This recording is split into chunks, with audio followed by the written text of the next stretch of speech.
রাসূলুল্লাহ সাল্লাল্লাহু আলাইহি ওয়াসাল্লাম বলেছেন, আল্লাহ রাব্বুল আলামিন আমার উম্মতের উপর সর্বপ্রথম নামাজ ফরজ করেছেন এবং কিয়ামতের দিন সবার আগে নামাজের হিসাব নেওয়া হবে।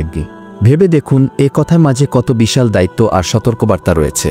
সেদিন কেমন হবে যখন আকাশ ভেঙে পড়বে, পাহাড় চূর্ণবিচূর্ণ হয়ে ধুলায় পরিণত হবে এবং সবকিছু থমকে যাবে। সেই ভয়াবহ দিনে আল্লাহর সামনে দাঁড়িয়ে প্রথম যে প্রশ্নের সম্মুখীন হতে হবে তা হবে নামাজ নিয়ে। এই ইবাদত আমাদের জন্য কেবল ফরজ নয়, এটি আল্লাহর সঙ্গে আমাদের সম্পর্কের সবচেয়ে বড় প্রমাণ। কুরআনে আল্লাহ বলেছেন, নামাজ কায়েম করো, কেননা নামাজ অশ্লীলতা ও অন্যায় কাজ থেকে বিরত রাখে। সূরা আনকাবুত 2:9-4-5। নামাজ শুধু একটি আনুষ্ঠানিকতা নয়, এটি আমাদের জীবনের শৃঙ্খলা, আমাদের অন্তরের শান্তি। যখন আমরা নামাজে দাঁড়াই তখন আমরা যেন সরাসরি আল্লাহর সঙ্গে কথা বলি, আমাদের কষ্ট, ব্যথা আর গোপন চাওয়াগুলো একমাত্র তার কাছেই খুলে বলি। তিনি আমাদের প্রতিটি নিঃশ্বাসের খবর রাখেন। কিন্তু আমরা কি আমাদের নামাজ সঠিকভাবে আদায় করছি? কিয়ামতের দিন যখন আমাদের আমলনামা খুলে দেওয়া হবে, তখন যদি নামাজে গাফিলতির প্রমাণ পাওয়া যায়, কি হবে আমাদের পরিণতি?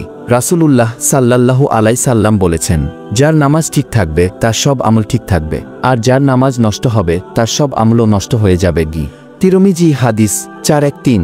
নামাজ আমাদের জীবনের সেই সেতু যা দুনিয়া থেকে আখেরাতের দিকে নিয়ে যায়। সেতু যদি দুর্বল হয় আমরা কখনোই নিরাপদে পৌঁছাতে পারব না। আল্লাহ কুরআনে বারবার নামাজের কথা স্মরণ করিয়ে দিয়ে বলেছেন, তোমরা নামাজ কায়েম করো এবং ধৈর্য ও নামাজের মাধ্যমে সাহায্য প্রার্থনা করো।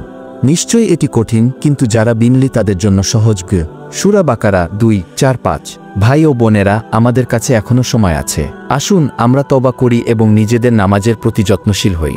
নামাজ কেবল একটি ইবাদত নয়, এটি আমাদের অন্তরের প্রশান্তি এবং আল্লাহর নৈকট্য লাভের সর্বোচ্চ উপায়। কিয়ামতের সেই ভয়াবহ দিনে আমরা যেন গর্বের সঙ্গে বলতে পারি, হ্যাঁ, হে আল্লাহ, আমি আমার নামাজ ঠিকভাবে আদায় করেছি। আপনার জীবনের প্রতিটি মুহূর্তে আল্লাহর সন্তুষ্টি কামনা করুন, নামাজের মাধ্যমে তার সঙ্গে সম্পর্ক দৃঢ় করুন, কারণ এটাই আমাদের মুক্তির চাবিকাঠি।